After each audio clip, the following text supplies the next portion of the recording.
मंदिरात आता म्हणजे विठलाईचं मंदिर आहे. आणि आता आपण बघतोय देवीचं मंदिर आता दरवाजा उघडतोय आणि तिथून आम्ही देवीपर्यंत पोचतोय. देवीचा आशीर्वाद आहे खरं तर. आई विठलाई माता खूप छान म्हणजे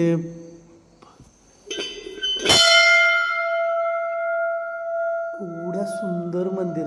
आणि ही आज शुक्रवार आहे खरं तर. खूप खूप छान म्हणजे जबरदस्त म्हणजे मला तर शब्द नाहीत.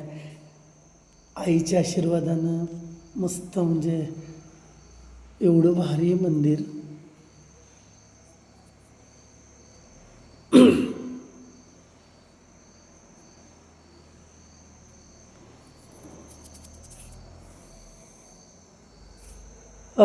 हे देव कोणते आहेत तिथं? मूळ तो देवीचं हे असणार आहे. आणि नंतर मग ही स्थापना केली ना परवा. किती दिवस झालं? कधी मंदिर हे म्हणजे देवी बसवली इथं? होय ना. मस्त. आईचं रूप किती सुंदर ना. आई विठलाई माता.